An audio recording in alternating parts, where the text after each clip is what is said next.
Stay City Apart Hotels. Half apartment, half hotel. Warm beds, comfy sofas, and fully equipped kitchens. We offer guests more, so you can do more. Cook, sleep, work, play. Welcoming, accommodating, and big beds for jumping. Smart travellers choose Stay City because Stay City is the smart choice. Stay City, half apartment, half hotel, all across Europe. Save 10% every time you book at staycity.com.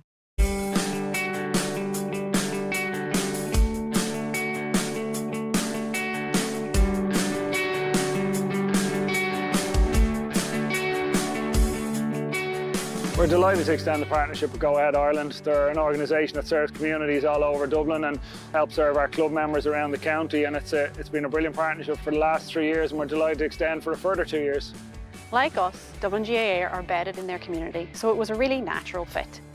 For us, it was important to find a partner that was inclusive, but also had that community identity, and that's exactly what we found in Dublin GAA. Since we started the partnership, they've been really easy to work with, and we're really excited to continue the journey together. In those 3 years, we actually accomplished a lot with Dublin GAA. We were privileged to be able to work with both local and national charities with them, as well as working on several GAA initiatives. This partnership allows us to support Club League and Championship with initiatives such as our Dubs TV live streaming platform. We try and stream as many games as possible, particularly during the championship season where we can from a logistical point of view around grounds, and that is something we will continue to try and deliver over the coming years and keep enhancing club championship product and club leagues around the county across all 4 codes. In the coming months, we're going to be continuing growing our services. And while we do that, that means that we'll be serving more GAA community clubs than ever before. This year alone, we're going to be introducing the Development Fund for Accessibility as part of our partnership, which is going to see core infrastructure at Dublin GAA developed. In the summer, we're also introducing the Go Ahead Ireland Dublin LGFA Summer Skills Camps, which will be held in July and August. As Dublin's best performing public bus operator, we're going to continue to work really hard on delivering for our customers and our communities.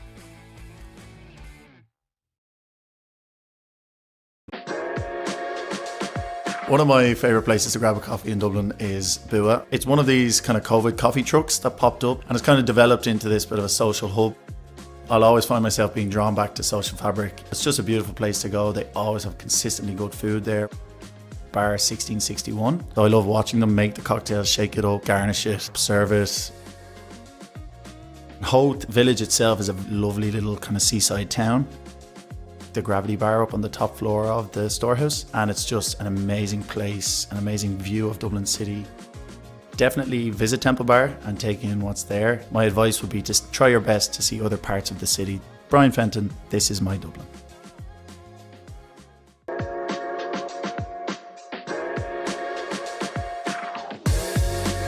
It has to be Tang on Abbey Street. You can't beat their flatbreads with the chickpeas and spicy chicken. It's Irish owned, great food, great people. Shoe Lane beside Tara Street train station. It was close to Trinity where I went to college. They have nice croissants, fruit scones. If you're ever looking for a quiet place to go and chat with your mates, the Snug and Chaplin's has to be the go-to. Lovely old interior. Just have to get the dart out to Vico Baths, bring the swimming togs, go for a dip, and you get a lovely view of Killiney Bay. The Epic Museum, I think it's something nice to just figure out the history of the city. You have to go and visit a GAA or hurling or camogie game. It's the most amazing atmosphere. It's going to be an unforgettable experience. Cian O'Sullivan, this is my Dublin.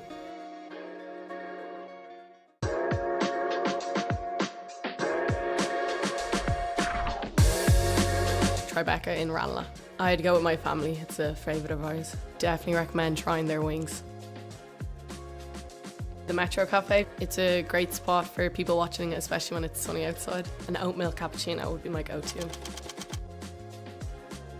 The atmosphere in Devitt is always brilliant. We've had plenty of team nights out there, always great crack. The Timber Trove Cafe in the Dublin Mountains, it's a really cosy family-run cafe. Family House would definitely be a must visit. They have monthly markets on which are gorgeous. I would advise you to walk around the city because most of the main attractions are close by and you can get there quicker on foot. Niamh Gannon, this is my Dublin.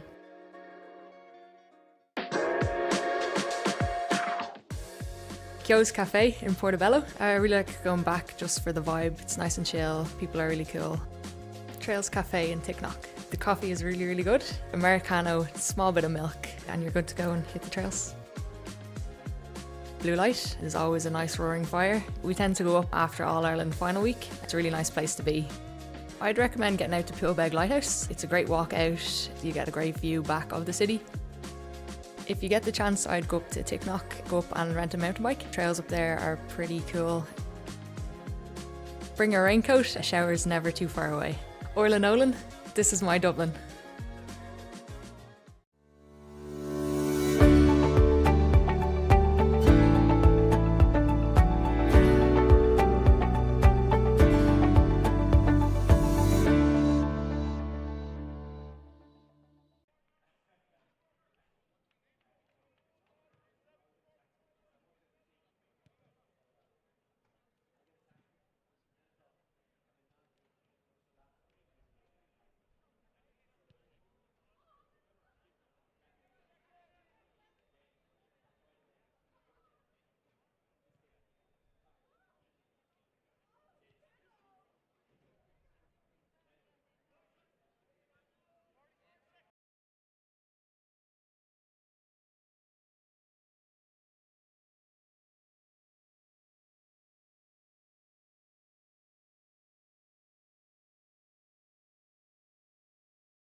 Welcome to Parnell Park. It's a sunny day for this Go Ahead Ireland Senior 1 Football Championship encounter of Ballymun Kickhams and Ballinteer St John's. The two teams coming into this off the back of a victory. Ballymun, quarter-finalists last season, went out in the group stage in 2022, quarter-finalists in 2021 and of course winners in 2020. For Ballinteer, they were eliminated at the group stage last season but reached the knockout stages in 2022. They are what I would describe as a young and up-and-coming team. The games remaining for these two after today, of course, Ballyboden taking on Ballinteer on September 8. On that same day, Ballymun will take on St Sylvester's. Coleman Goggins, how are you? Good, Oisin, how are you? Very good. Why wouldn't you? How couldn't you be good on a day like today? And the only football event that counts in Dublin today in Parnell Park. What are you expecting from this encounter? Yeah, look, it could be a cracker. Great day, a bit of a breeze blowing towards the Gulf end, so depending who's playing that direction, we'll obviously have the benefit of that in the opening half.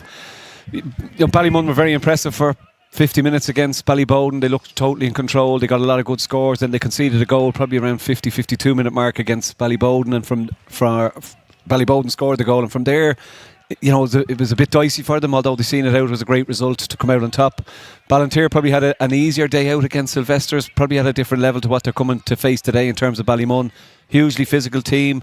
Any contact that you go into with Ballymun will have an effect on Ballinteer in terms of ball retention, and that's probably a big learning for them from last year.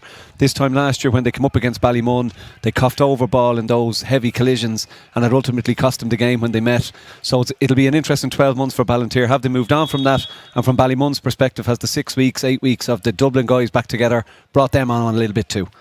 Well, there's the group table. Remember, it is top two to qualify. The 4th place team goes into the relegation playoffs. The 3rd place team keeps their senior status, which, given the quality and talent and depth of Dublin football, is an achievement in itself. But neither of these two teams are thinking about just that. They don't just want to attain the status, they want to be king of the senior grade.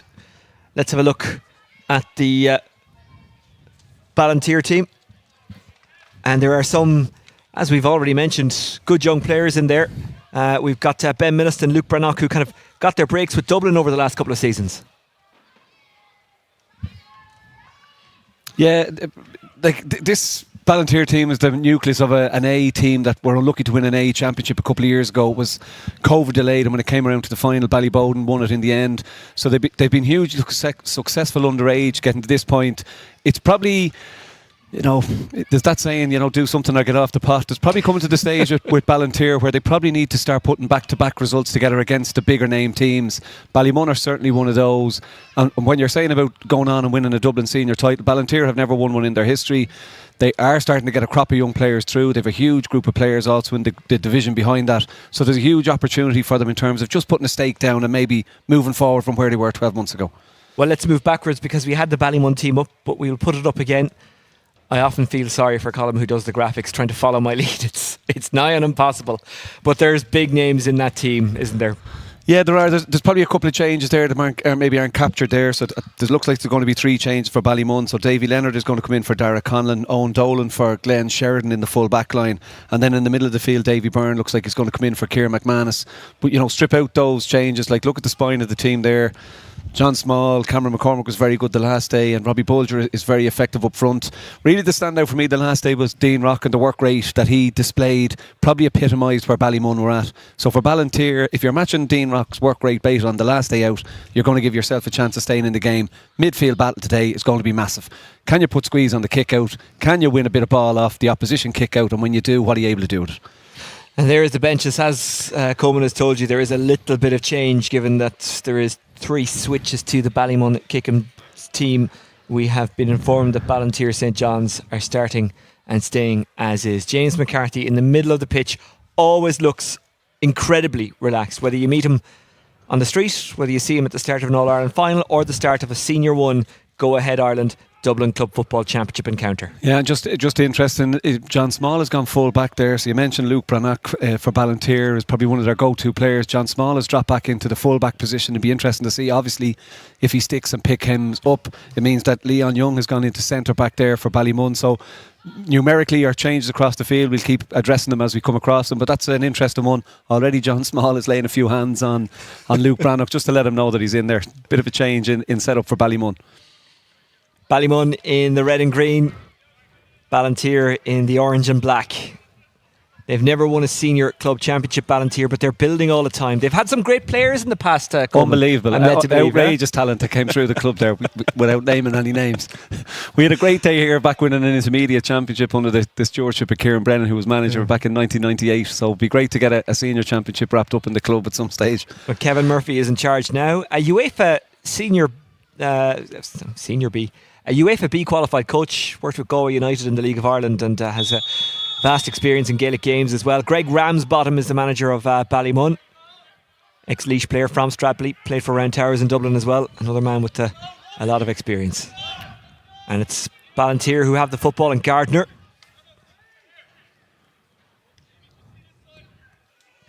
Here.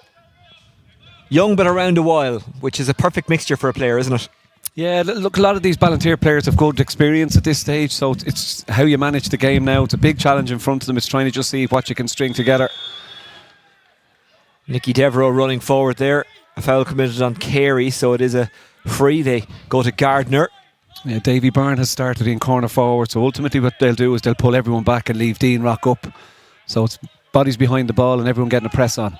Nicky Devereaux puts a lot of air on that. It's a tough one to handle, and Aaron Elliott steals in for Ballymun and slips it to Leon Young.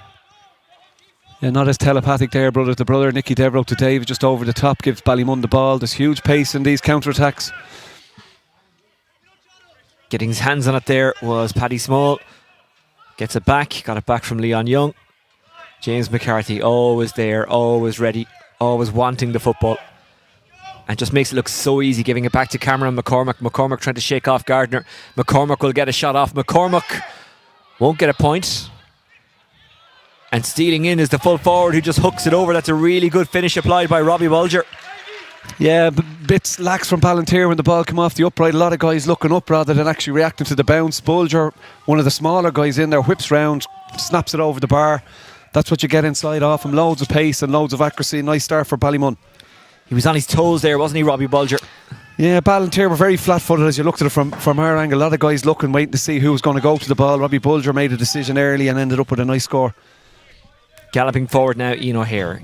Gave it off to the man wearing the fullback jersey but not playing in that position, Ben Millist. Gardner. Plenty of time to drop it and regather it for Colin Fitzpatrick. Liam Smith.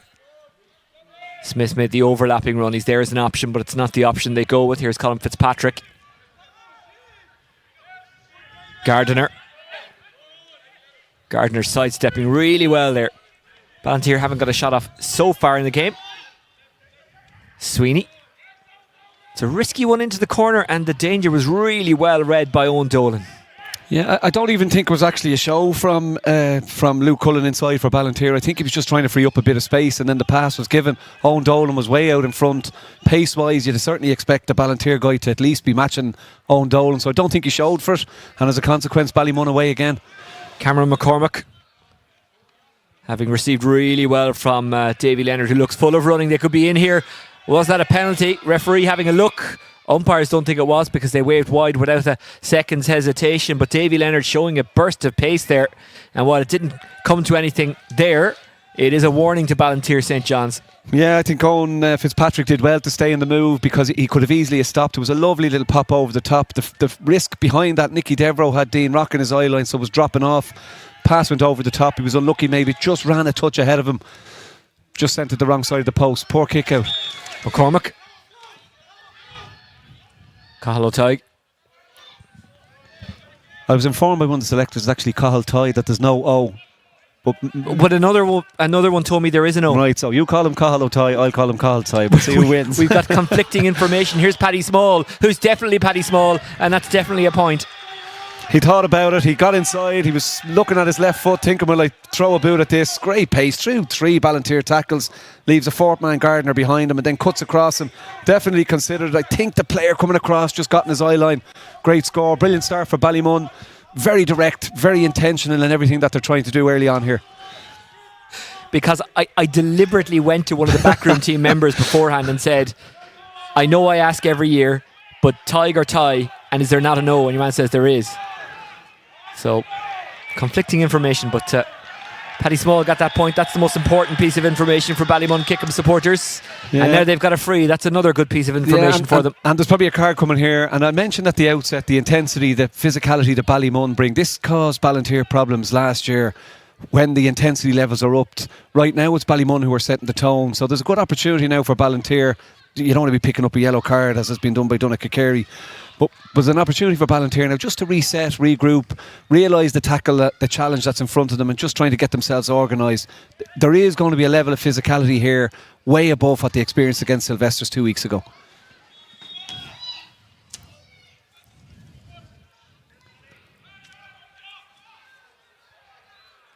Bottled up there is Aaron Elliott. Ball breaks for Ballinteer St. John's. I was about to say kindly. Well, the free is awarded, so it works out in the end. I think it was a bit of a boot both sides there. Ballinteer lucky to get the call on it, but a bit better on the press in terms of the free kick. 2 men went and smothered the Ballymun player. Ballinteer St. John's still looking for their first shot, let alone first score. Ideally, they'll get both in the one. Here's Owen Fitzpatrick. It opened up a bit for Fitzpatrick, but didn't take the shot on. Moved it on there to Sweeney. Devereux. Good take and turn by Lundy.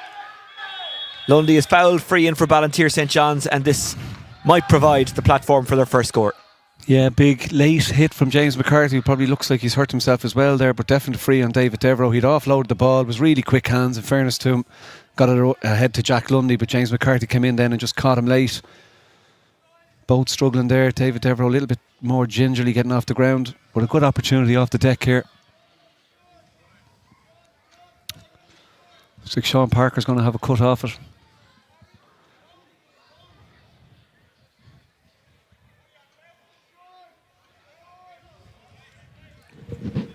Does like a 45, Sean Parker.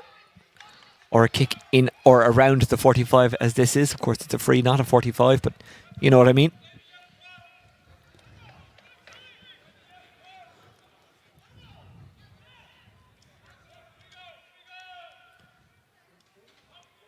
Has the distance and the accuracy. Great kick, put everything in behind it. Nice technique, sails it over the bar. First shot in anger at the post. They managed to get a score. Albeit from a free, it just settles the nerves a little bit. James McCarthy. McCarthy taking on the Ballinteer St. John's defence. Even when it goes wrong for McCarthy, it still goes right. Got it under control. Well, it was that lack of control that got him into bother, and he just couldn't get the pass away in time. Yeah, I don't think he was expecting the pass back from Dean Rock as quick, and then he was put under pressure by 3 Ballinteer players. Good turnover. Ben Millist. I was talking to some fans who met James McCarthy, and these were fans from all over the country. A group of fans who met James McCarthy the day of the All-Ireland final. They said they were in absolute awe of him. He has a bit of an aura. Now, he himself is the most relaxed, modest guy you'd ever meet, but he's just one of those people, isn't he? Yeah, he's one of those guys who can play at full tilt and comes off looking as fresh as a daisy. I think in another life he probably could have been an Olympic athlete given his fitness levels and his stamina and the way he goes about things. But thankfully, from a Dublin perspective, he chose Gaelic football. Ball breaks for Ian O'Hare. O'Hare goes right beside him to Cullen. Cullen moves it out. Brannock gave to Lundy. Ballymun with all but one behind the ball. Here's Brannock. Lundy. Fitzpatrick.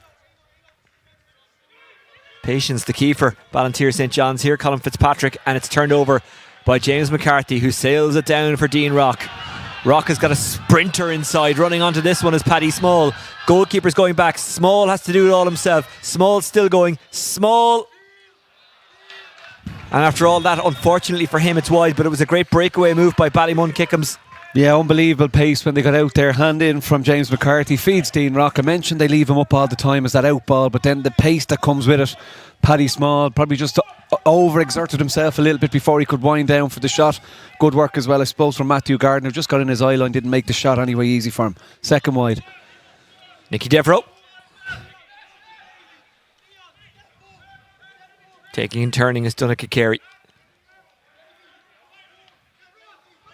Well handled by Sweeney. Lundy finds Fitzpatrick. Shoot is the shout at Fitzpatrick, but he'll take it on from the mark rather than from play. Leon Young needed to move back a bit further than that. Yeah, I don't think the referee is going to bring it in. I think Leon Young was probably making a way backwards rather than blocking the kick. So Fitzpatrick to try and equalise here for Ballinteer St. John's. Or not. Here's Colin Fitzpatrick. I'll never be accused of being psychic or someone who can read the future. Here's Devereaux. You'd be more septic Peg than Mystic Meg, I'd say, Oisin. I got confused. I'm a media, not a medium. Although a medium is not someone who reads the future. I think I'd leave that. Yeah, move on. Let's go. Yeah, let's go. Ian O'Hare coming forward. It's left behind O'Hare, and it's a free out. So much that they do well at times. Ballinteer keep the ball, they're moving it side to side, given the numbers that Ballymun have behind, and then they just over push, turn over the ball a couple of times when it might be just easier to settle it down a little bit. McCarthy pops it off. Robbie Bulger runs onto it. One of their 2-point scorers so far. That's a good cushion ball by Davy Leonard. Dolan. John Small.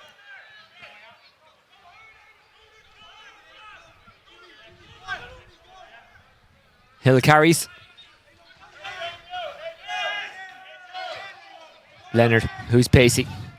He takes off, doesn't he? Leonard. Hill.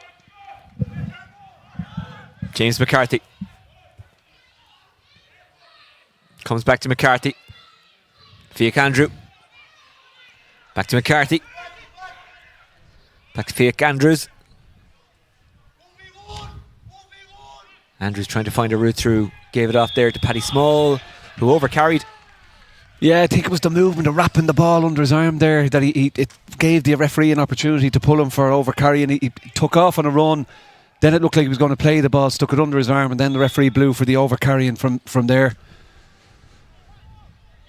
He's been consistent, in fairness to him, referee.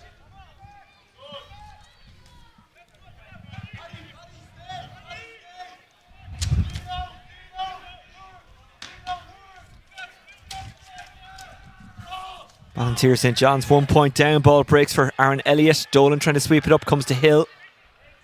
Running onto it. The wing back. Here's James McCarthy. McCarthy wants it back. It's passed behind him.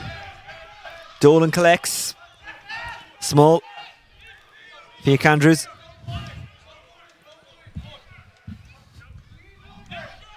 John Small. Leonard. Hill.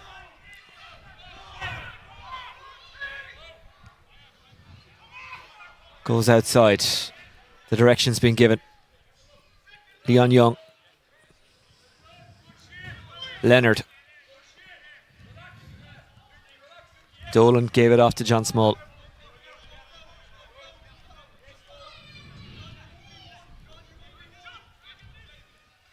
Well, there's an option there from that option was Leon Young. An option he took, James McCarthy.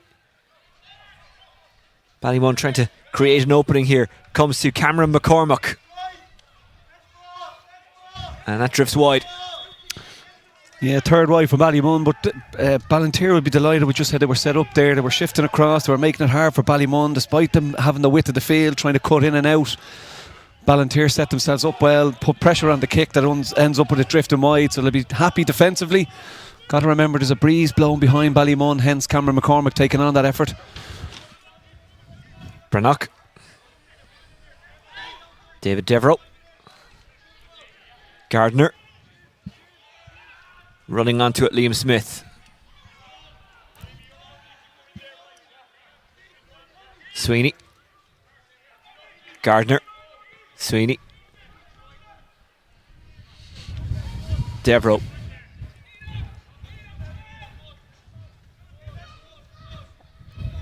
Fitzpatrick. Devereux. Fitzpatrick. O'Hare. O'Hare makes the underlapping run, but he is well covered. Tracking him all the way with Aaron Elliott. Here's Colin Fitzpatrick. Donnacha Carey. Matthew Gardner.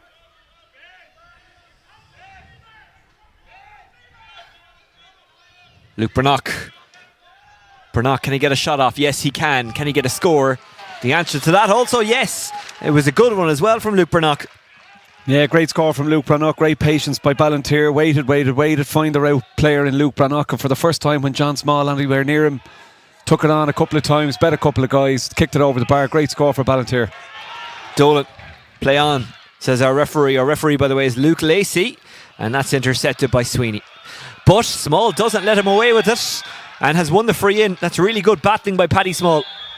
Yeah, and he's going to get a couple of yards too because of the dilly-dallying over the ball from Joseph Sweeney. Probably should have held on to it. Paddy Small was great to get round in front and bent early for the ball. Gets a knock in the back, gives Dean Rock a chance to get a score for Ballymun. A while since they've been on the score sheet, just over 10 minutes. Here's Dean Rock, Ballymun captain. Has retired from Dublin, but once more with his club.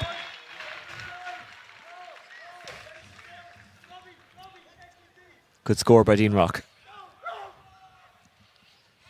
Ballinteer will be happy, quarter of an hour in. I mentioned there's a breeze blowing down to the golf course end. They're putting a bit of pressure on the kick out Ballymun here. But they're managing the game well, despite a couple of turnovers early on. Great break. James McCarthy breaks it for Andrews, who moves it on. Leonard. Small. Leonard wants it back. In fairness to Ballinteer, they are tracking every runner. Up in the air it goes. Is that Dean Rock? Either way, it's wide.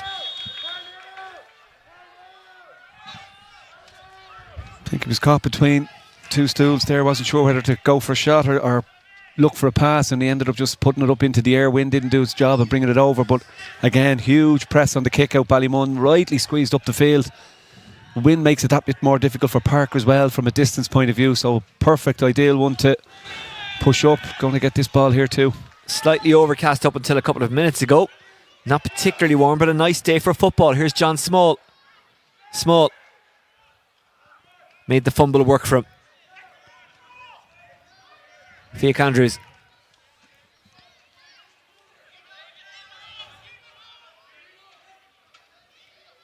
On Dolan. Dolan running through the gap, regathering it under pressure. James McCarthy, who might be under pressure, but he never looks under pressure.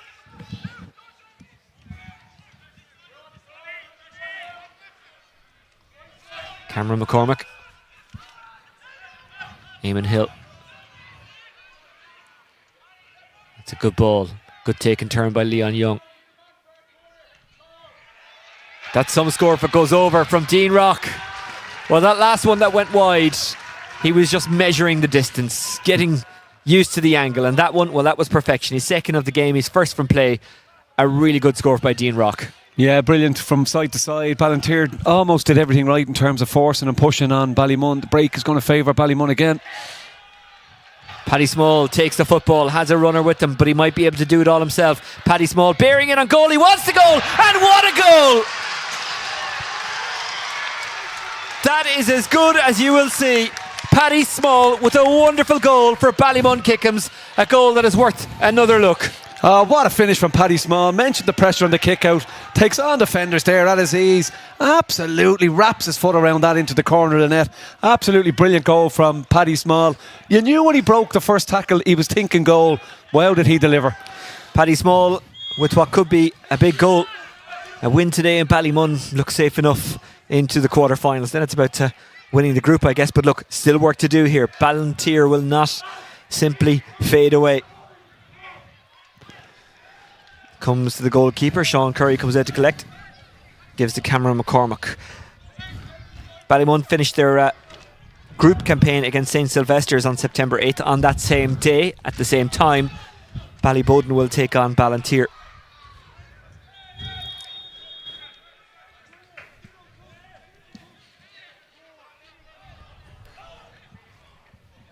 Cameron McCormack. Leonard trying to get away there from Luke Brannock, who doesn't give up easy. Yeah, fouled on the double. I think he probably had an advantage.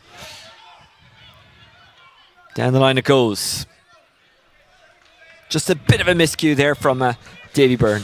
No, but what a finish from Paddy Small in terms of the goal. Great pressure put on the kick out. The point that Dean Rock scored before that came off the kick out. The goal came off the pressure on the kick out. The wind is certainly having an impact. It's hanging the ball up in the air. It's not going to clear that 65 metre line from the 21, so it gives opportunity for a break or press on the kick out. So Ballinteer are learning a lesson in the first half. Can they apply it second half? But last 10 minutes here, probably just need to settle themselves and see if they can add a score or two. Turning, twisting, Colin Fitzpatrick. A big day for you, Coleman. 2 football matches in the afternoon and Niall Horan this evening. Similar to myself, he has slow hands, I believe. Lita Smith takes and turns, gives to Gardner. I'd love to respond with the quippy Niall Horan inspired comeback, but I don't know enough of his songs to know. I'm delighted with that one, to be honest. And that was good, in fairness. Fitzpatrick. Good ball by Fitzpatrick. Take in, running in is Luke Brannock. Brannock knows his team needs something. He tries to provide it, just didn't quite catch it right. Yeah, but from a Ballinteer perspective, it's Luke Brannock all the time. They're trying to get on to Shooter. They need a couple of guys to come around him. They need a couple of more guys to start showing to try and create some scoring opportunities. Just from an attacking point of view, while they're doing a lot right in terms of ball retention, just not having an impact on Ballymun's defenders, asking enough questions at the minute. Elliot to Dolan.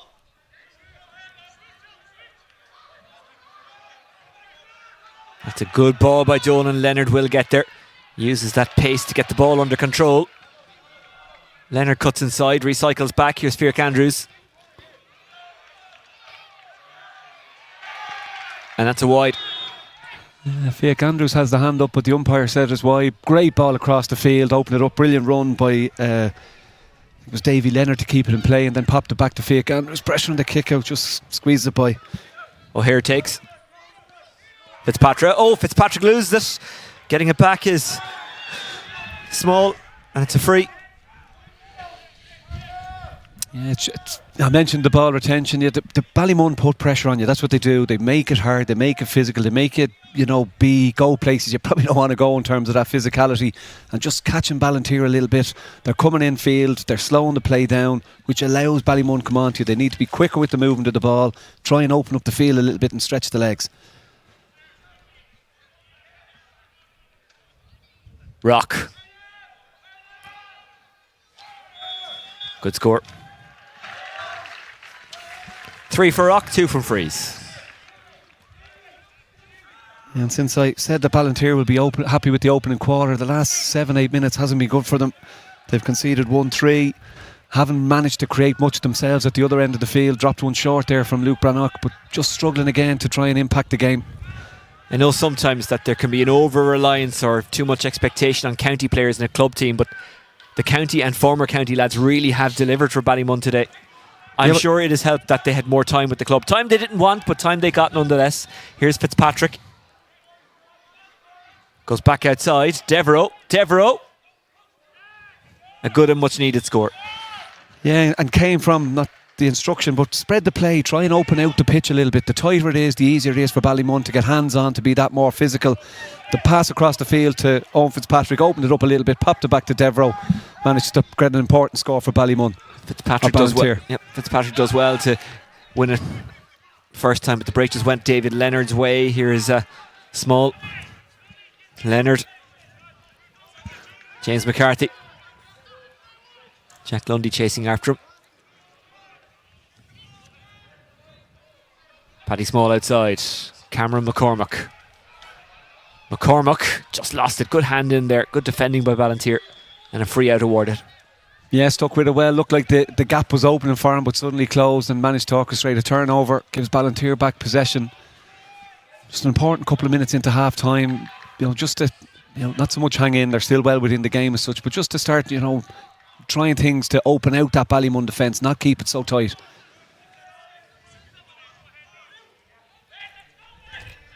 Well, they have the chance to move from deep here, Ballinteer. Devereaux. Mickey Devereaux taking his man on, but that was a good hand in by Robbie Bulger, who strips them of possession. Dean Rock is there. Good take. Good pass. Leon Young. Small. Lots of communication from the Ballymun players. I'm not sure if you can hear it, if it's coming across to you at home, but instructions and encouragement and all that. Here's Owen Dolan. McCarthy. Small wants it, makes a run. McCarthy takes it for now. Here's Small. Takes it despite the fact that there's 3 around him, and he wins the free in.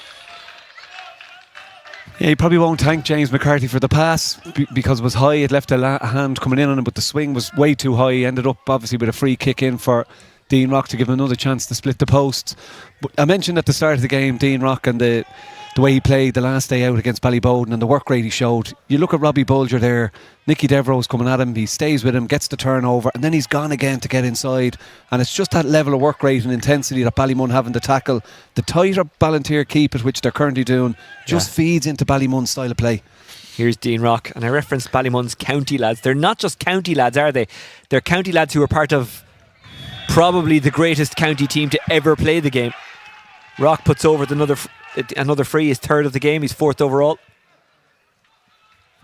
I appreciate those of you who followed Kerry in the 70s and 80s might argue that point, but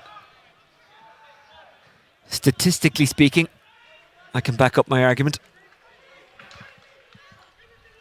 John Small, Cameron McCormack. McCormack over the top. Is there a goal on here? Leonard chasing after it. He's fast, but even he's not that fast. It comes back to Parker.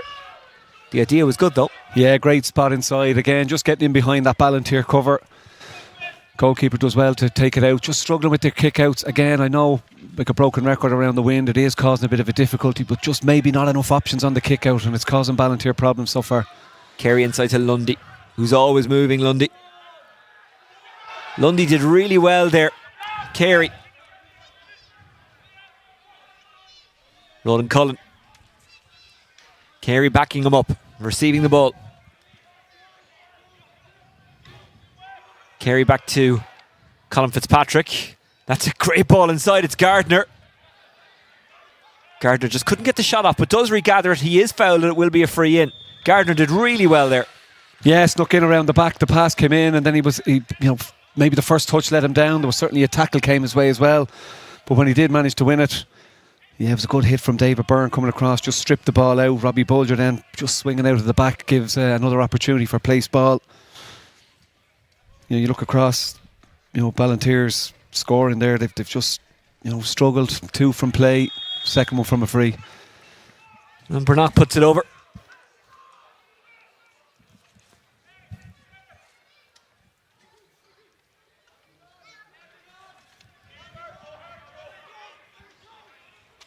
Curry. It's a good ball. Leon Young. Young might need to go back to Curry here, but Lundy was waiting to pounce if it went back to the goalkeeper, so Leon Young just carries it out. That's a really good play. Here's John Small. Finds its way over to this near side as we look, and Aaron Elliott. Leonard. Andrews. Has Small outside. Back to Andrews. Carries it along that end line. There was options, they were shut down. McCormack back to Small, who gets a shot off, but unfortunately for him, it goes wide. Yeah, great little move. Robbie Bulger was inside if they had managed to spot him for a pass there, but that wide brings to 6 as I have it for Ballymun. So they've won 6, scored, they've 6 wides, they've kicked a good portion of those, were scoreable opportunities for sure. So they probably should be further out in front, definitely in dominating the game. Maybe the scoreboard not as reflective as the dominance. Great take. Fantastic take.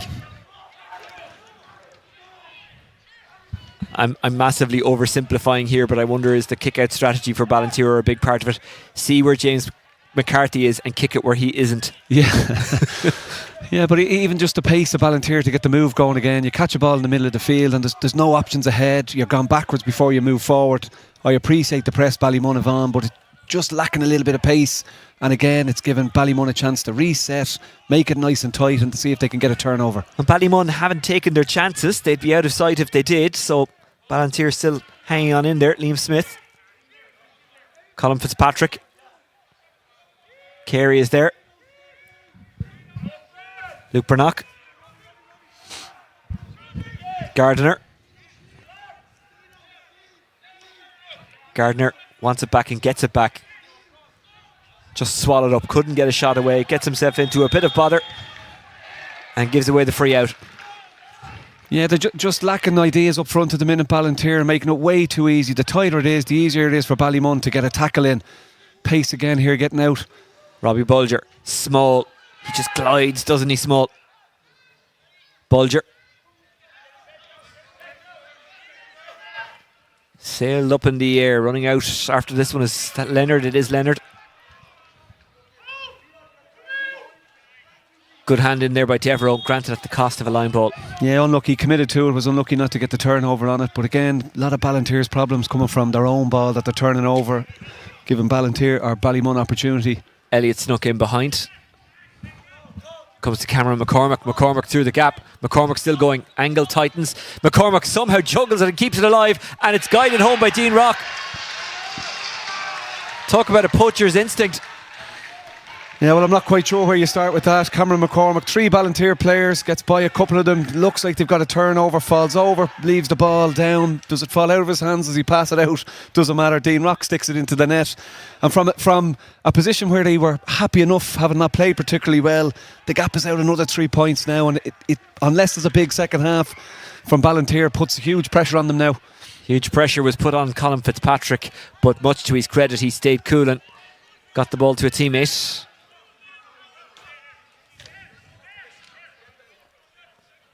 Well, hang around or get in around the goal. Sometimes it will break for you. That's what happened there. There was nothing lucky about it. Dean Rock was where he needed to be.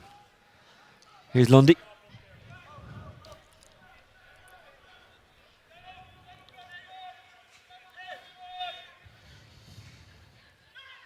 Carey.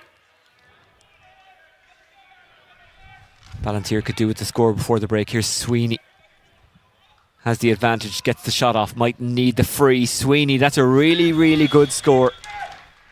Statement of the obvious champion for 2024, I know by saying what I said there, but that was massively important for Ballinteer to just get something, come up with some kind of response. Yeah, great bit of leadership there, cut inside and backed himself on his left side despite the pressure on the block. And that's half time, 2-6 to 5 points. What have you made of it, Coleman? I think Ballinteer would have been happy enough after 15 minutes despite playing into the teeth of the breeze there, whatever it was, 2 points all, 15, 16 minutes on the clock. But Ballymun just enticed Ballinteer to bring the ball into contact. Then they put a bit of pressure on kick-outs. Parker turned over a couple from his kick-outs, which led to the first goal. And then they kind of regrouped and settled again. It was 1-6 to 4, and you're kind of thinking, can you get to half-time? We haven't played particularly well. Ballymun have 6 wides. We get to half-time without conceding a huge amount more. We give ourselves an opportunity, and then they give away what to me is a soft goal. There's 3 defenders around Cameron McCormick before he takes off on that run. And when he goes to ground, you need to be trying to get the ball away. Maybe fortuitous that Dean Rock sticks it into the net with the pressure that was on him. But the gap then is suddenly out, 12 points to 4. Joe Sweeney important with the score he gets that trims it back a bit. So there's a bit of soul searching for Ballinteer in the dressing room at half time. There's a breeze behind them in the second half, but breeze never wins anything. There needs to be an up the levels in terms of intensity. They need to keep the ball out of contact and stop trying to take on Ballymun, because they're probably just a little bit more physically sound than Ballinteer are, and change things up a little bit. Ballymun 2-6, Ballinteer 5 points. That's the score at the break in this Go Ahead Ireland Senior 1 Football Championship encounter. The first of 2 on Dubs TV today. Coming up at 5:30, St Vincent's against Kilmacud Crokes. That should be a good one. Ballinteer St John's better than they've showed so far, but they need to show us that in the second half if they're to have a chance against an outstanding Ballymun team whose goals have come from Paddy Small and Dean Rock. What a huge surprise. Ballymun 2-6, Ballinteer 5 points. That's the score at the break. We'll be back with the second half. Stay with us.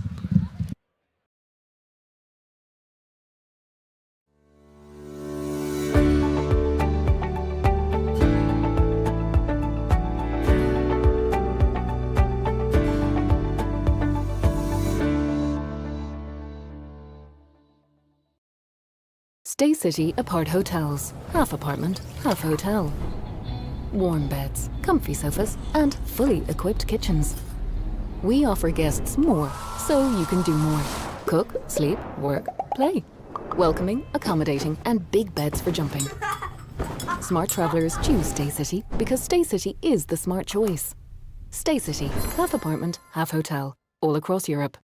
Save 10% every time you book at staycity.com.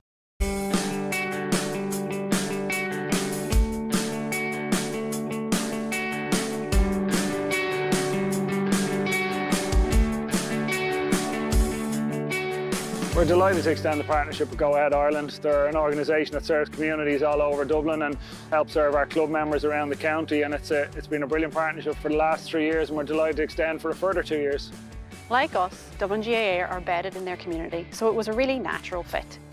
For us, it was important to find a partner that was inclusive, but also had that community identity, and that's exactly what we found in Dublin GAA. Since we started the partnership, they've been really easy to work with, and we're really excited to continue the journey together. In those 3 years, we actually accomplished a lot with Dublin GAA. We were privileged to be able to work with both local and national charities with them, as well as working on several GAA initiatives.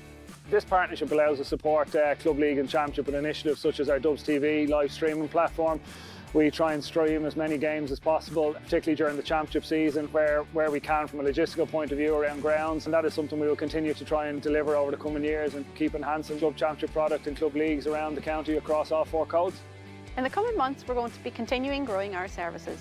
And while we do that, that means that we'll be serving more GAA community clubs than ever before. This year alone, we're going to be introducing the Development Fund for Accessibility as part of our partnership, which is going to see core infrastructure at Dublin GAA developed. In the summer, we're also introducing the Go Ahead Ireland Dublin LGFA Summer Skills Camps, which will be held in July and August. As Dublin's best performing public bus operator, we're going to continue to work really hard on delivering for our customers and our communities.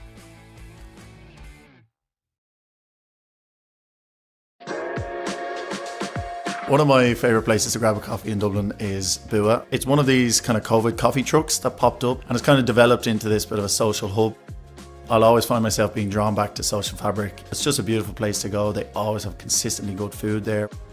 Bar 1661. So I love watching them make the cocktails, shake it up, garnish it, serve it. Howth village itself is a lovely little kind of seaside town. The Gravity Bar up on the top floor of the storehouse, and it's just an amazing place, an amazing view of Dublin City. Definitely visit Temple Bar and take in what's there. My advice would be to try your best to see other parts of the city. Brian Fenton, this is my Dublin.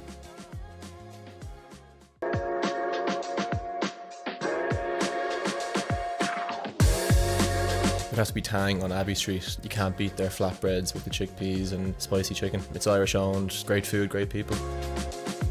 Shoe Lane, beside Tara Street train station. It was close to Trinity where I went to college. They have nice croissants, fruit scones. If you're ever looking for a quiet place to go and chat with your mates, the Snug and Chaplin's has to be the go-to. Lovely old interior.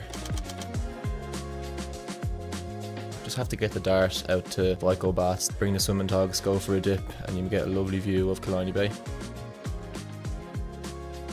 The Epic Museum, I think it's something nice to just figure out the history of the city.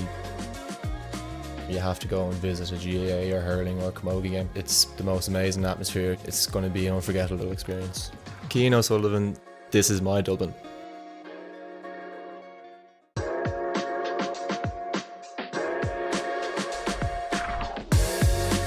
Tribeca in Ranelagh. I had to go with my family, it's a favourite of ours. Definitely recommend trying their wings. The Metro Cafe, it's a great spot for people watching, especially when it's sunny outside. An oat milk cappuccino would be my go-to. The atmosphere in Devitt is always brilliant. We've had plenty of team nights out there, always great crack. The Timber Trove Cafe in the Dublin Mountains, it's a really cosy family-run cafe. Family House would definitely be a must visit. They have monthly markets on which are gorgeous. I would advise you to walk around the city because most of the main attractions are close by and you can get there quicker on foot. Niamh Gannon, this is my Dublin.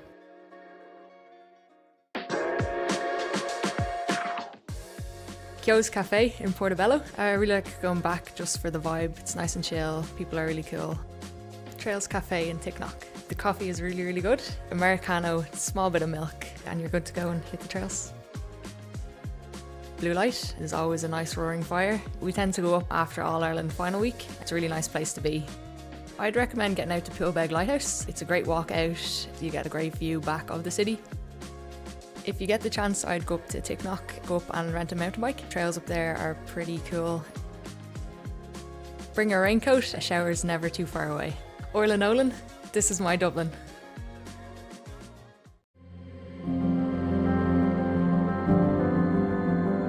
We met down at Fairview, and Kieran's brother was a friend of my brother's. We met through them, so when I was coming up to the Debs, I invited Kieran to my Debs. He asked me to marry him, and I said yes, so long as our firstborn child played for Vincent's. And he said, okay, grand. It's great to have our family involved as well. I suppose if the kids weren't as interested in it as we were, it'd be very tough on us.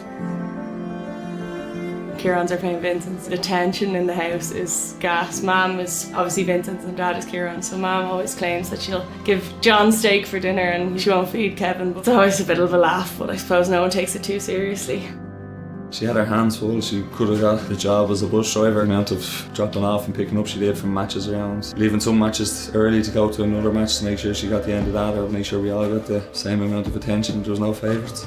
It means everything. I don't know what we do without it, to be fair. We eat, drink and sleep it. It's always through the family like the rest of us. There's not enough supporting words, I'd say. I know my whole life at this rate. We're very proud parents. That's a huge achievement to have 100% of your family still playing. We're proud of them all, every one of them.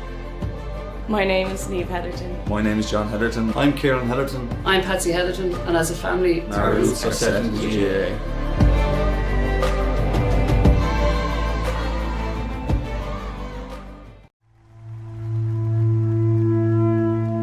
Ground Force probably is the absolute heart of this club, both in their ethos, the amount of work they do, and just the pure love they have for Naomh Marnoga and the GAA in general. In simplest terms, we probably couldn't function without Ground Force.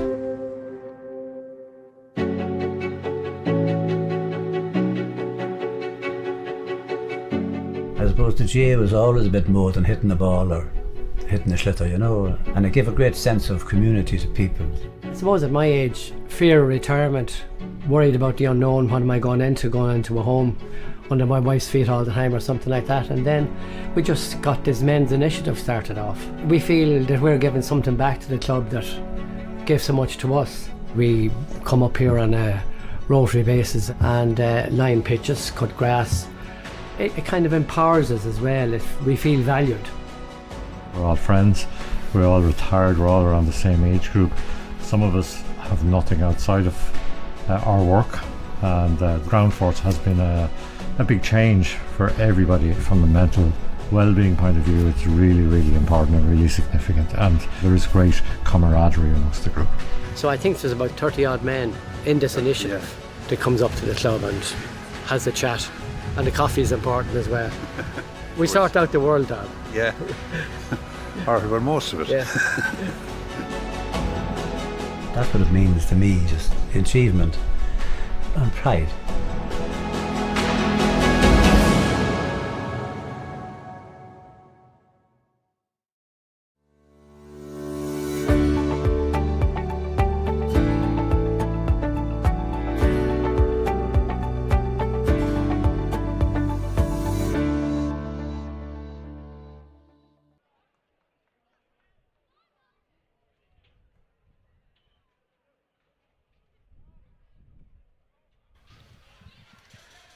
We're about to start the second half of Ballymun, Kickhams and Ballinteer St John's. 2-6 Ballymun, 5 points Ballinteer St John's. Dean Rock and Paddy Small with the goals. Paddy Small's goal worth another look. Not that there's anything wrong with Dean Rock's one, but I think it's safe to say that Small's was just that bit more spectacular. Yeah, great run through, and he knew exactly what he was doing. Wrapped his foot around it, stuck it into the top corner when he broke the first tackle. And I think that's probably been the story for Ballinteer. They've had numbers behind the ball, but both goals, there was enough defenders to try and put a stop or at least turn them back the way. Ballymun managed to break the line. Paddy Small's goal definitely worth another look. Dean Rock won't be too disappointed with his one. But again, there's enough defenders there to get in the way and put a stop on that. No block, no hard hit. You won't come through a Ballymun line probably as easy. And similarly, there's 4 Ballymun or Ballinteer defenders there. Even when he gets across into the middle when it breaks, it's Dean Rock who shows that little bit more appetite for the ball. Manages to slide it in along the ground. 7 points is by no means a mountain for Ballinteer to climb, but it just requires a different way of thinking and a different application across this second half. I do believe they need to move the ball quicker. Think they'll need to use a bit of a breeze to try and let it inside to the inside line. They have enough talent in there to get scores, and just force Ballymun to kick the ball rather than allow them break the lines. They probably also need to add a little bit more physicality and expect more physicality from Ballymun. So 7 points, not insurmountable, but there's going to require a big second half from Ballinteer if they're going to turn it around. Games going on all across the county today, including Skerries and Thomas Davis. That one is off at 6 o'clock. In the same group at 5:30, we've got Kilmacut Crooks against St Vincent's. That one starts at 5:30. Also starting at 5:30 in O'Toole Park, Lucan taking on Raheny. We'll try and bring you updates and scores from those games if we get them. Last night, Nafina overcoming Castleknock 18 points to 2-10. You can come back and watch that one on the Dublin GA YouTube channel, and don't forget to subscribe to that channel and these things will pop up automatically for you. All the information you need on fixtures and tables and all that on the Dublin GA website, and of course you can follow Dublin GA through all the various social media channels. When last we heard Coola were absolutely cruising against St Jude's, 1-9 to 2 points to score at half time in that one. Our concentration on what is in front of us here in Parnell Park. Ballinteer St John's against Ballymun. Cummins, what do Ballinteer need to do in the second half? Yeah, look, I think they just need to be a little bit more intentional what they're trying to do. They're a little bit slow, a little bit ponderous, which allows Ballymun to orchestrate turnovers. I think they need to, as best they can, stay out of the tackle. A free given early doors there, held back in the jump, I think, so Ballinteer get an opportunity to build. Ballinteer with the breeze at their backs in the second half. Doesn't win you anything, doesn't guarantee anything, but you can use it to your advantage, obviously. Here's Ben Millist. Jack Lundy. Lundy plays it out in front. It does make its way inside to Luke Cullen. Cullen was absolutely surrounded. He did get the pass away. Owen Fitzpatrick. This is good stuff from Ballinteer St John's. Bernock. Gardiner steaming up at him. There is Dean Rock. And Rock fouls him. Yeah, better from Ballinteer early on. The ball inside, Ballymun covered it well, but at least it just got Ballymun to turn and go back towards the goal rather than to defend coming out in front. Parker will have a slice off this again. He got a good one in the opening half. Dean Rock though coming back. Matthew Gardner wasn't sure to go left or right, stood still, and Dean Rock ran into the back of him. So nice opportunity directly in front of the posts. Breeze behind him. Commentator's curse.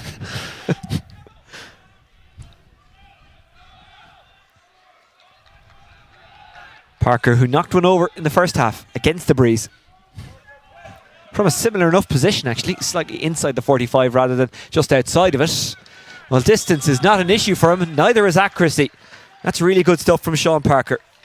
Yeah, good, and a nice start to the second half for Ballinteer. A little bit reliant on place balls, but you know, if you can orchestrate them, you can get something from it, give yourself a chance. Great win in the middle of the field. He's shown his capabilities in the first half with a big fetch.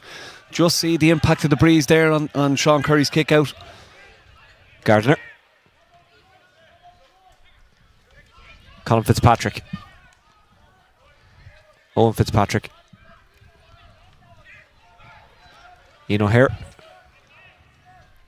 Gardner gives the signal. Does a bit of kind of a basketball trickery with the football. Owen Fitzpatrick. Devereux. O'Hare. Smith.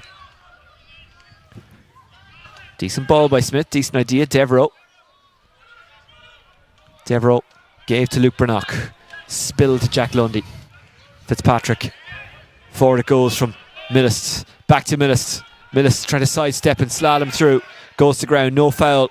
McCormack intercepts and Ballymun come away with it. All that and nothing for Ballinteer St. John's. I know it's easy to say from up here, but Coleman, they would have been disappointed not to at least have got a shot off. Yeah, definitely. Probably thought there was a free due. There was a big hit from David Byrne, but referee deemed it not a foul, obviously. Ballinteer were slow to react. Cameron McCormack out win the ball, and then Ballymun break the siege. And you know, from a Ballinteer perspective, they can't afford to sit back now. Ballymun don't need scores. They're 6 to the good. You know, a couple of scores wins them the game once they don't concede a huge amount. So Ballinteer need to come out a little bit, need to force the game, try and put Ballymun under pressure earlier and higher up the field. John Small. Elliott was hugging the touchline, made his way inside. John Small. Leon Young back to John Small. It's risky, but it does work out. Owen Dolan takes it. He's got a man inside who's completely unmarked. Now he's being picked up. Well, the ball was taken, as was the hit. The shot was sent away but blocked down, and now Ballinteer St. John's on the counter-attack. Jack Lundy trying to get there and does. Jack Lundy tangled up. Jack Lundy is fouled. It's a good play by Jack Lundy. Yeah, big stop on the ball. Great block at the other end from Matthew Gardner. Paddy Small took a big hit before he turned, but Gardner did well to get a block on it. Luke Brannock. Fitzpatrick.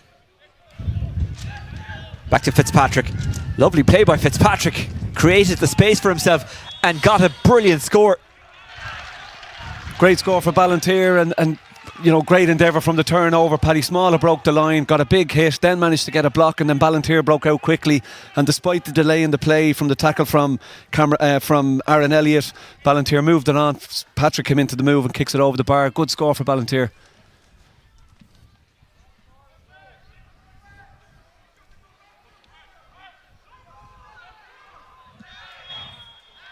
Free out awarded. Well, in the second half, 2 points to no score in favour of Ballinteer St. John's, and they have reeled Ballymun back into within 5. Yeah, and look, the breeze, you know, maybe it's not overly significant, but it's strong. It has an impact. You can see it's infecting the kick out. It's obviously behind Ballinteer in terms of, you know, kicking efforts towards the goal. Ballymun had 6 wides in the opening half. You know, if Ballinteer can be a little bit more economical and more accurate with their shooting, if they create the same level of chances, they'll certainly give themselves an opportunity. Ballymun using that power and pace to go through again. Leon Young is tugged back. It's a free in.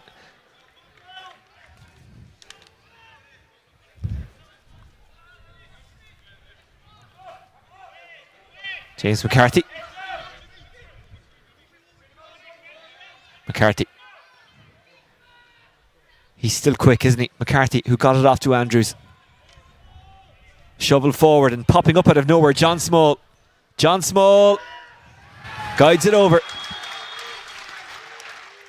Great score from John Small. No surprise that there are three big hitters involved in the move. James McCarthy to Dean Rock. Dean Rock back into John Small. John Small over the bar. When you're looking for leadership, just a score to settle the nerves, what three better fellas to bring into the game or into the play? Yeah. Smith. Ronan Cullen. Joseph Sweeney. Jack Lundy, who has been involved in the Dublin under-20 team in recent years. Colin Fitzpatrick. Hand in there from Andrews, but luckily for Ballinteer it fell to Millis, another man who's been involved with Dublin in the last couple of years, and he puts it over. Yeah, probably get a lucky break there. Ballinteer, big hand, took it out of the direction it was going, but dropped to Millis, who does well to finish it over the bar. 2 from the goalie, 1 from play from the full back, so everyone contributing, and it'll need it for Ballinteer to just drag themselves back into this.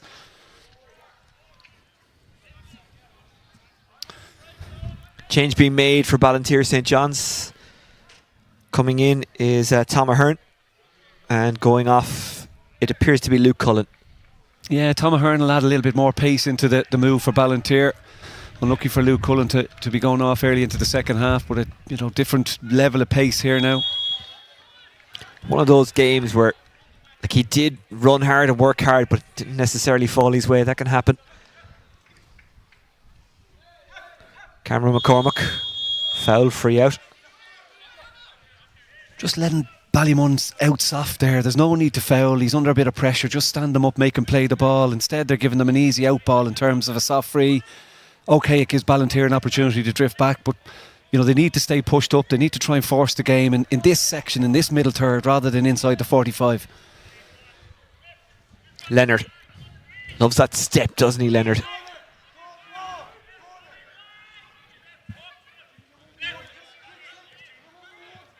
Fitzpatrick trying to close down on McCarthy, or beg your pardon, that's actually Devereux. Here's Cameron McCormack. There's so many of those Ballymun players, they're capable of kind of buying themselves an extra second with that little 1 foot hop, if that makes sense. Yeah, but here's Small, who just only knows one way, direct. You mentioned earlier just the level of talk and instruction. They never stop barking at each other. Now, whether that's a good or a bad thing, but they're directing here's all McCormack. the time. They're not allowing anyone to get on top. Yeah, free in. Sorry. No, you're all right. Go ahead. No, it's constant instruction. Like Evan Comerford is below us here. He's rolling onto the field. The Dublin goalkeeper. On the field, there's always instruction. There's instruction, you're one-on-one, turn back, you have a player behind you. We can hear them. I'm not saying the Ballinteer aren't doing it, but certainly from a Ballymun perspective, it's part of the game plan. It's almost outshout them as well as try and outplay them. And as a consequence, then it just allows them build momentum, or they certainly get momentum from it.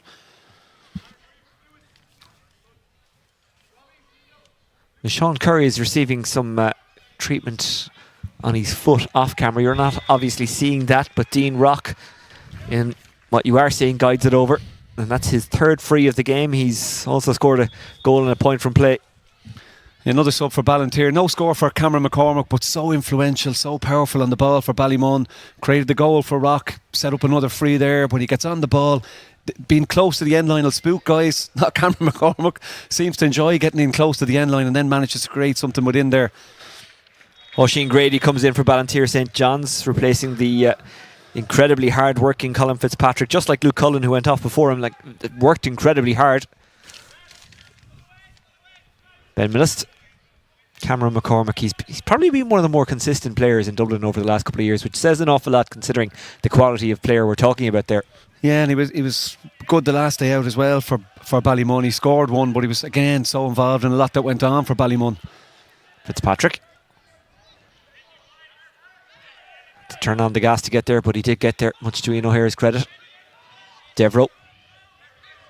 Nicky Devereux. Owen Fitzpatrick. David Devereux. Shoveled off by Carey. Devereux takes the hits and stays going. Will he get a shot away at Gardner? No, he won't. He'll get the pass away. Oisin Grady tries to sell the dummy, gets the ball back. Gardner was open, had they kind of given it to him in the pocket, but running into a bit of trouble is Luke Brannock. And the referee is giving the free in. Yeah, I think it was the right decision. I actually thought he had thrown the ball, but there was a pull made on him just beforehand, which the referee has given the free for. And that little passage there is probably reflective of why Ballymun are leading the game by 6 points. The intensity and work rate to try and turn it over and get back out. Ballinteer are just operating slightly below that, both in terms of their attacking and defending, and it's just leaving them a little bit light, although that's a good finish from the free. Luke Brannock guides it over. And Ballymun have always looked under control here, but at the same time, a goal from Ballinteer, you never know. Here's Cameron McCormack. Fumble and regathered by Aaron Elliott. Back to Cameron McCormack. Eamon Hill. Down the line it goes from Davy Byrne. Hill. Good take. Small. McCarthy. Back to Small. Andrews. Dolan.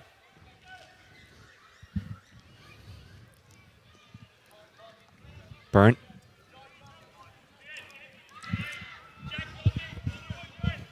A sunny day, but it's relatively cool because there is a nice breeze there. Good turn by Leon Young, speaking of cool. Here's Eamon Hill. Back it goes to Leon Young. Young just couldn't keep a hold of it. Ballymun try and get it back. I think that's Small who collects it. It is Small. Did well to get there. Davy Leonard. Leonard in the corner. Gets himself out of the corner. Great play by Leonard. He was unlucky, but it was a good build-up to that shot. Yeah, very unlucky. Did well to get himself out of trouble there. It looked like Ballinteer had done enough. Got invited, I guess, Ballymun into the trap, but then Ballymun won it back through Small. But again, just a little bit too easy for Davy Leonard. He cut across a couple of Ballinteer defenders, managed to get a shot away. Okay, it drifts wide. That's 7 now for Ballymun. If Ballinteer managed to sneak a goal or get themselves a little bit closer into the game, they could rule a lot of those wides. Gardner.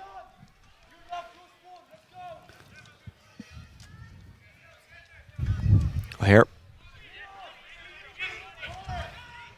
Gardner. Millist.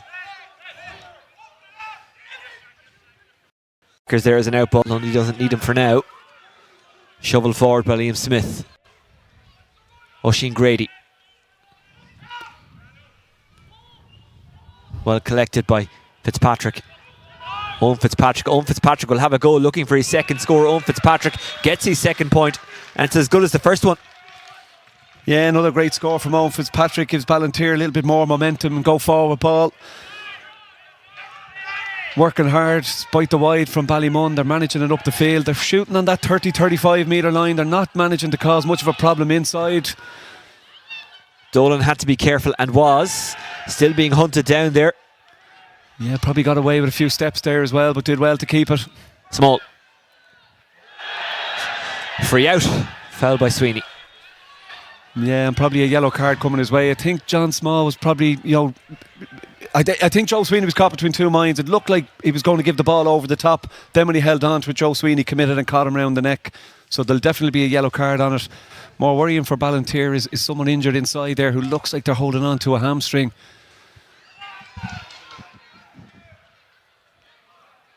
I think John Small will probably be okay. Ballinteer maybe have a concern. It might have been the sub who came in for... Well, that's John Small who's just drawing his breath.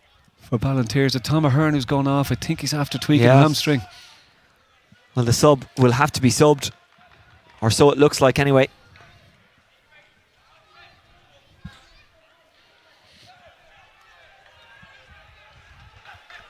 Look, for Ballinteer, who arguably haven't played maybe as well as they'd like to have played, a good second, third quarter of the game. They've cut the gap to 4. They're showing a little bit better on the ball. Yep. Well, there's a long way to go in this game, but as it stands, it will all come down to the last game for Ballinteer. That will be against Ballyboden. For Ballymun, it'll be against St Sylvester's. That will be about solidifying their top spot. Small chasing after this one, trying to get away from Millist, which is not easy to do. Small against Millist, and now another gets his pass away. Cameron McCormack. Bulger. Point. Really quick Past the parcel football there from Ballymun Kickhams. Yeah, great score. They just shifted across, 3 passes to give it to the right guy, Robbie Bulger, who had those extra couple of yards. But what a pass underneath this here from James McCarthy. Looked like Ballinteer done so much right. They had Ballymun squeezed here. They orchestrated it out. McCarthy puts it into Paddy Small, who used the jets to create the opportunity for Robbie Bulger. Gap back to 5. Aaron Bradshaw has come in for Ballinteer St. John's, replacing the unfortunate Tom Ahern, who picked up some kind of injury. Has a couple of weeks to get it right. September 8th is the date for the next game.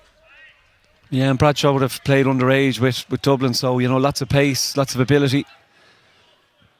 Speaking of underage with Dublin, here's Lundy. Gets it back. Smith wants it back and gets it back. 5 between them. Lundy takes it on, goes for it, and gets it. Well, they haven't been afraid to have a go in the second half, and it's working out for them. That's Lundy's first. It was worth the wait. Yeah, great score from Lundy. Wasn't sure what options he had, so took it on himself, managed to send it over. Just Ballymun, every kick out they seem to be able to get it away. From a Ballinteer perspective, makes it difficult when you're chasing. Should they be shooting more? I'd be the greatest coach in the world, wouldn't I? The way I oversimplified this game. Just shoot more. Yeah, but less contact, so that they're taking the shot a little bit earlier, so they're then getting an opportunity to get it away. That said, the couple from Owen Fitzpatrick and that score from Lundy, 3 fine scores. Here's James McCarthy. Leon Young running with him. McCarthy happy to do it in isolation for the moment. Now it goes to Young. Young. McCormick. McCormick surrounded but recycles it back to John Small. John Small back inside for Robbie Bulger. Yeah, they show great composure on the ball, Ballymun. Like, Ballinteer are doing a huge amount right. They're squeezing at the right time, but Ballymun just have a little bit of know-how to get themselves out of trouble every time. Small. Hill. Cool as you like. Back to Byrne. Dolan. Andrews. Small.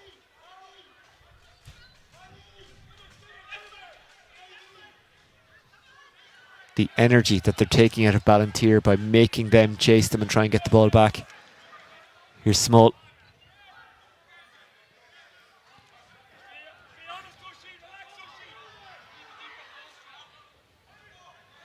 Small is fouled. Free in. They were patient. They got their reward. Yeah, again, it's just that bit of indiscipline from Ballinteer in the tackle. They're giving away just soft frees when you have Ballymun a little bit under pressure. They're not going forward. Paddy Small comes onto the ball. He's dancing, he's jigging left and right, and then you just put a soft hand on him. Allows the referee to hand out a free. They're not going to shoot it. The wind is too strong, but they'll retain possession again, and they're away. Dolan gives it to McCormick. They were looking to try and find Byrne. Might break back for McCormick. Brilliant from Owen Fitzpatrick. Got himself in the way. Got a strong hand in it. Devereux. He's fouled, free out.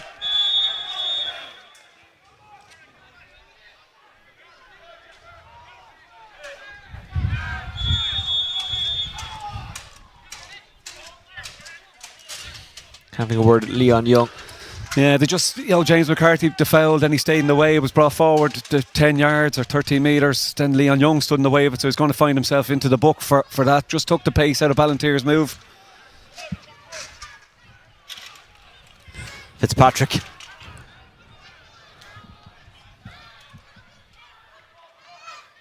Continued his run, didn't get it back. Trying to get there is Sweeney.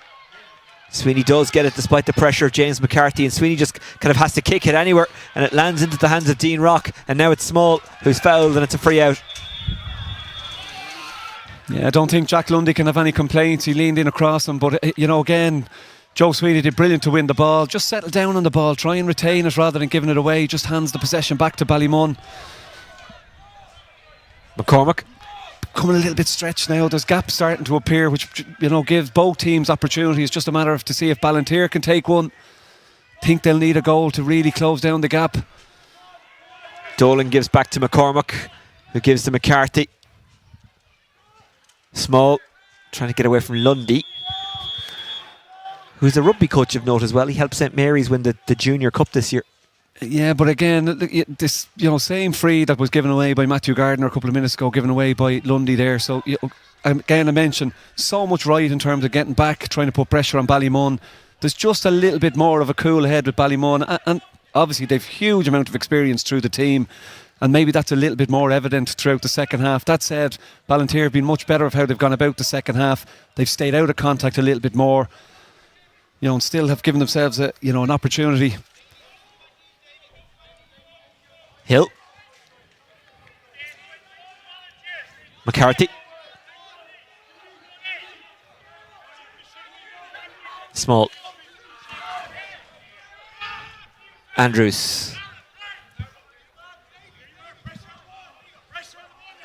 Coming up at 5:30, Kilmacud Crokes against St Vincent's. Don't forget to subscribe to Dublin GA on YouTube, and these games will pop up automatically for you. Great work by Ballinteer, much higher up. I know you're still under a little bit of pressure, but they're forcing Ballymun now back down the field. So if you can get a turnover, it'll be a whole lot higher for them. Curry. McCormick. McCormick always a willing runner. Got in a tangle there with Sweeney. Sweeney gets the better of it. Dean Rock trying to get it back off Sweeney. Oisin Grady finds a bit of space and a man on the ball, and he'll take and go. Seamus Fenton. Inside, Liam Smith. Fitzpatrick, who's got 2 points, doesn't take on for the third there. Ronan Cullen. Cullen closed down by Rock. Not fouled. Liam Smith. Oisin Grady. Fitzpatrick. Up against James McCarthy, but not afraid to take him on. That tells you everything you need to know about Owen Fitzpatrick, who did really well there at 1 of 45. Yeah, did brilliant, Owen Fitzpatrick. I thought he got tugged back. I thought it was probably a free Ballinteer's direction just from James McCarthy when he was taking those couple of steps. Managed to retain the ball, wins a 45. Parker's been very good. He's got 2 from 2 from the chances he's taken.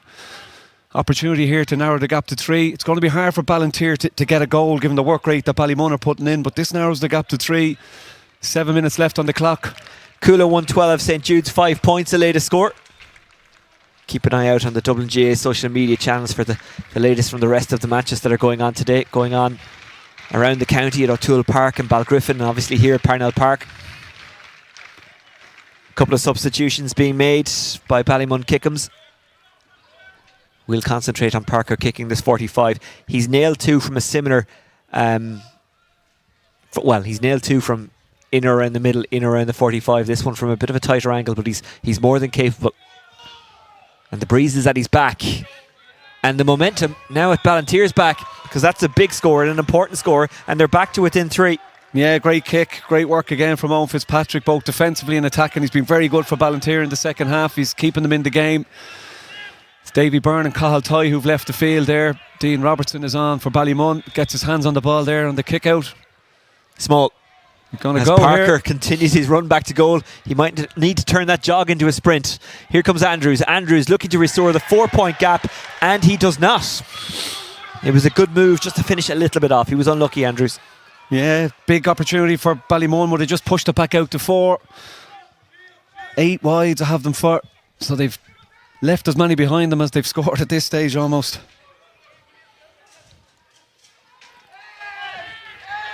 Grady. Ballinteer have a man down. They're continuing at 14. Here's Owen Fitzpatrick. Now he will stop. Yeah, Dean Rock will be in a bit of bother here. It's definitely a card. It's just a matter of, is it going to be a black card? So is it a third man tackle in terms of the ball being played on, or is he just going to give him a yellow in terms of the impact in the tackle? Picks up a yellow.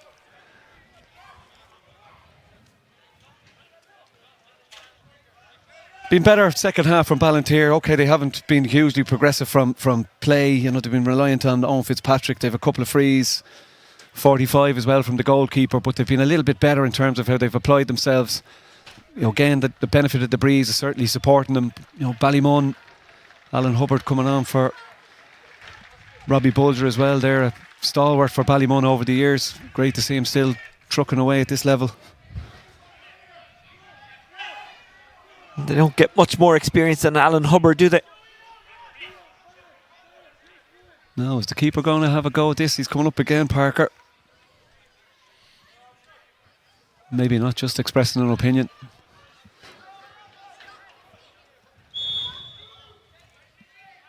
Chance for Ballinteer, 3 in it, 5 on the clock, and a couple of more injury time if they go at this.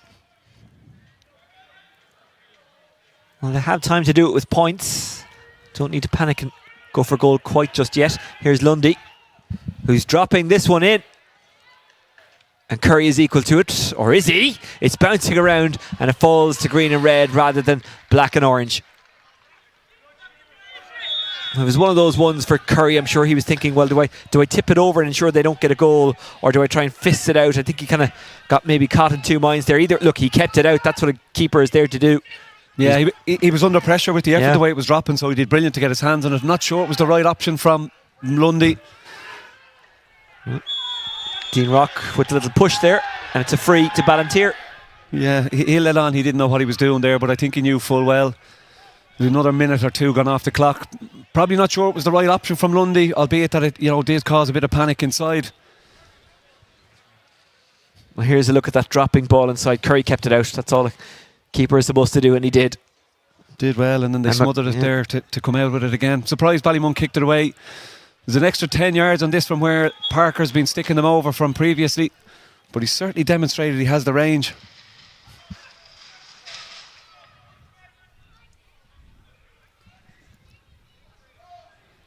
Parker with the breeze at his back, but it still would be a monster effort if it was to go over or even drop in or around, and it goes over. That's outstanding from Sean Parker. 4 points for the goalkeeper. Yeah, great kick. Can't say that they expected to come out and be reliant on your goalkeeper for scores, but with the breeze behind you, it's the right option to do. I'm just surprised he didn't take the one a little bit earlier with Lundy when they came backwards initially, and then he had the slice at it, the shot. It's a bit different to Beggan in style, isn't it? There is a bit more backlift to his kick, but whatever he does, it works. Yeah, look, he's been very good. He's had 4 shots and he's got 4 scores from them, so you can't argue with the merits in bringing him forward. Ballinteer rightly squeezed up on this kick out. Can they orchestrate another turnover? And the reason I compare it to Beggan is because Beggan tends to take long rangers as well. Brilliant fetch from Cameron McCormack. You're looking for a little bit of leadership, and he demonstrated it there. Absolutely super. Hubbard. He is fouled. It is a free in. Well, it's a 2-point game. Still in the melting pot. Here's John Small. Brother Paddy wants it and gets it. Yeah, Ballinteer need to shove now. They've got to orchestrate turnover. Money be happy to run the clock if they get a chance to. Driving on is Dara Conlon. Dean Rock. That's a really good pass to James McCarthy. Cameron McCormack. McCormack keeps it under control. James McCarthy gives it off there to John Small. Small gives to Alan Hubbard. Moved on by Dean Robertson. Taken well by Aaron Elliott. Now it's Paddy Small. Yeah, I don't know if you can hear the instruction, but it's hold it. So they're obviously just trying to mind the ball. If they can get a scoring opportunity, they'll be delighted to take it. But at the moment, it's hold it. Paddy Small opening the gap. Small gives to McCarthy. Dean Rock made a burst, but it didn't come to him. Came to John Small. Now it's going to be popped over. And that's a really fine score by Carl Keeley, who's not long off the bench. Yeah, only the 4th of the half, but what a score to get as the clock ticks into 60. Went left to right, had all their big guys involved in the move. The instruction was hold it. Paddy Small spotted the gap. All of a sudden then there's options. Knocks it over the bar. Been a give back, almost a quarter of an hour between scores, but that could be a big one. 3-point game. We don't know how much injury time there is, but Ballinteer need better than that, don't they? Yeah, they've battled to keep themselves in the game without being anywhere near what they'd need to be to try and get a championship scalp. They've been reliant on free kicks across the second half. Owen Fitzpatrick has been brilliant for them in the middle of the field, but from an attacking point of view, they haven't really got it at Ballymun. Haven't asked them any questions. It's just allowed Ballymun stay in control for pretty much all of the game. Big turnover here, chance. There's probably 4 minutes on the clock, Oisín. I'm not sure they'll kick 3 points in 4 minutes. Ballymun will work a clock. So I think you have to look at, going for a bumper score. Lundy is giving that one everything. Ballymun have the numbers back. Sweeney trying to break it. It does break, but it breaks away from goal rather than towards it. And they've got the 45. Or have they? There's a debate. Referee. The referee is. Is he given a free kick? I'm No, not sure. 45. I beg your pardon. Yeah. Well, he did the right thing. The referee there. He consulted, took a second to think about it maybe, and made his decision. And it will be going into the square. They are looking for a goal. So the goalkeeper has walked by the free this time to go in around the square. He's a big man. Lundy. Smith. Ballymun are camped. So are Ballinteer. Can they get Smith a flick? Dropping it towards the crossbar. And it's fisted away by a Ballymun hand. It's another 45. It was the hand of McCormack. I'm not sure if it was McCormack or Conlon who was under the last one. You know, the one that Curry fisted up in the air. I think Ballinteer are pushing this a bit early. I think you kick that over the bar, you reset for the kick out and see if you can get a turnover. It's a 2-point gain, then a goal wins it for you. So I think they probably went the wrong option. Parker's going to take this on now. I don't think he's going to loft it in around the square. You'd have him in there. Yeah, if that's your... Well, I was just going to say, if you were going for goal, you'd have him in there rather than dropping it in. Unfortunately, they get nothing out of that. We don't know what injury time there is. There's definitely a couple of minutes. There was, John Small was on the ground a couple of times. There was a couple of Ballinteer fellas hurt as well when you think of the yellow card that Dean Rock picked up here. So there should be at least another 2 minutes. I just think Ballinteer have gone too early looking for a goal. Cormac is trying to get under this one. It breaks kindly for Dean Rock. Dean Rock has got Alan Hubbard there. Sean Parker scrambling back. Hubbard has a little look up, fists it rather than kicks it. It's going to be another score surely for Ballymun. It is, and it's finished by Dean Robertson, and that could be that, a 4-point gap. Really good play by Ballymun Kickhams. Really fine play by Rock, who moved it to Hubbard, who moved it to Robertson, who moved it between the posts. Yeah, Carl Keeley came in, kicks one. Alan Hubbard comes in and helps his other substitute up front to get a score in the shape of Carl there. So just a game management from Ballymun, absolutely brilliant. When it looked like Ballinteer were shutting the gap, they managed to slow things down, managed to get in the way, managed to frustrate Ballinteer and turn over these balls, critical balls, big moments. And I also think Ballinteer went too early after a goal when they could have just knocked over a 45. Dean Robertson doing defensive work there, winning the ball back. That's a really good side stepping out of trouble. There could be more scores here for Ballymun. They don't need them, of course. Just hang on to the ball is the instruction. Carl Keeley goes to ground. They get the free. They play on. Now it's Dara Conlon. Conlon, good movement. Got it inside to Davy Leonard. He could really finish it off here. Davy Leonard. Well, that's wide. Shouldn't make too much difference. I think he got kind of caught between two minds. Not sure if he was passing it or looking to fist it over the crossbar, but either way it didn't quite work out. I wouldn't be too critical of Davy Leonard. He's had a fine game. Yeah, I think he probably could have just popped it over the bar, but, pushes the gap out a little bit more. But I think at this stage it's a done deal. They're 4 points to the good. And that's it. 2-11 to 13 points. Credit to Ballinteer St. John's, who never gave up and who worked hard. They were trailing 2-6 to 5 points at the break, but Ballymun do enough and are deserving winners. 2 from 2 for them. It's looking good for a spot in the quarterfinals. They will hope to seal top spot. Of course, they do have another game to go in the group. That's on September 8th when they take on St. Sylvester's on that day. And at that same time, Ballyboden will meet Ballinteer, who still have their own hopes of getting out of the group because, of course, they've got one victory out of 2 games. But Coleman Goggins, what did you make of this one? Ballymun Kickhams 2-11, Ballinteer 13 points. Yeah, look, I think at half-time Ballinteer were up against it. They hadn't shown a huge amount up front. I think that translated into the second half, albeit they were better. You look across in terms of some of the scores. They got 2 from the middle of the field. They got 3 from their goalkeeper. They got 8 scores in the second half. So they were very reliant on stuff happening 35, 40 metres out from goal rather than actually getting in behind at Ballymun. In comparison, every time Ballymun went forward, there was runners, there was options, there was much more pace in the things that they were trying to do. Over the last couple of years, from a Ballinteer perspective, it's trying to move forward. And can you get a scalp against one of the big teams?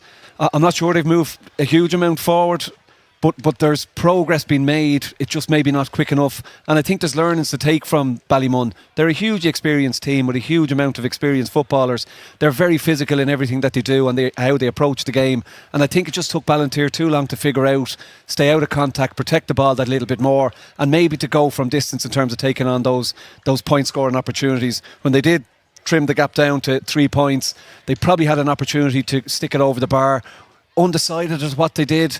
They kicked one short, they got nothing from it. Then the 45, the one that Parker kicked wide, then cost them again. And then Ballymun with their substitute bench, loaded, in fairness to them, came on. And you see the impacts from the likes of Alan Hubbard, from Carl Keeley, from Dean Robertson. You know, that would ultimately prove the difference, I suppose, that they just had that intensity and I guess ability and understanding of how to win matches that maybe Ballinteer are just lacking at the moment. Let's have a look at some of the highlights.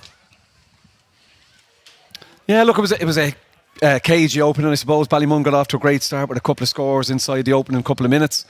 You know, Robbie Bulger with a fine score there, but Ballinteer responded in the opening 45.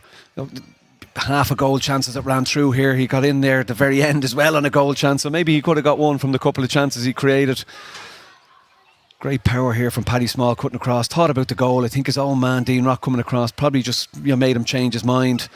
It was a couple of goal chances early on there. So when you consider what Ballymun missed in the first half, Ballinteer were lucky still to be in the game.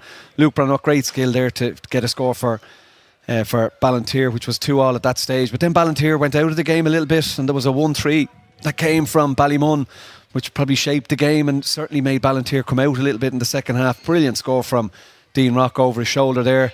And then came this wonder score, kick out from Parker, broken forward. Only one. When he breaks the line here, he's thinking goal. He's already got it in his mind. He then breaks 2 more tackles. What a finish into the corner there from Paddy Small. Outstanding goal. That came from the middle of the field, from the break, and then that was followed up by a free from Dean Rock. 1-5 to 2 points after 23 minutes. Ballinteer responded. Very impressed with Owen Fitzpatrick throughout. Showed hard all the time. Davy Devereux, who knocks it over for Ballinteer. And then there was a free from Rock. There was a free from Luke Brannock that had it at 1-6-4. And then probably came the big score, really. A second goal. Again, there's enough Ballinteer players back there to stop that run, to make him turn back on himself. Cameron McCormick sticks at it, falls forward. Dean Rock comes across and sticks it in. 2-6, despite Ballinteer getting a late score from Joe Sweeney from the middle of the field. It's 2-6-5 at half time. So it's a 7-point gap that Ballinteer have to make up to get themselves back in the game. Yeah, they had a breeze behind them, came out second half and took advantage of that with a free from the goalkeeper. And then this man, Fitzpatrick, stuck another one over, his first of the second half. Ballymun responded with a fine score through John Small. You look at the players who were involved: Dean Rock, Fiach Andrews, James McCarthy being there earlier. John Small spins it over the bar. 36 minutes on the clock, 2-7-7, a 6-point game.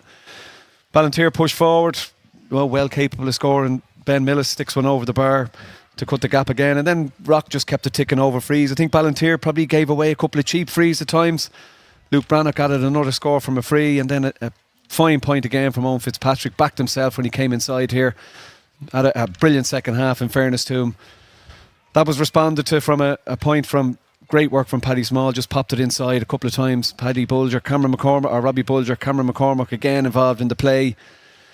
And then when Ballinteer hit 3 on the spin, this was the last one they scored from play, and that was in the 47 minute. Came from Jack Lundy. They didn't manage to score from play after that. Boomer of a free or a 45 from Parker. Then this free had it down to a 3-point game, and when Ballinteer had a couple of opportunities after that, didn't take them. And then look at the impact. Who's involved in the moves? James McCarthy pops it into John Small. First sub, kicks it over the bar. Great score. Again, look who's involved in the moves. Alan Hubbard, guy with lots of experience, picks the pass at the right time. Robertson coming round the corner, just bends it over the bar. Game over for Ballinteer, unfortunately. So while Ballymun will be delighted with the performance. Again, a brilliant first half performance. They had a great day out against Ballybone the last day out. They go into the last game knowing that they're into the quarterfinals. They can afford to change things round a little bit.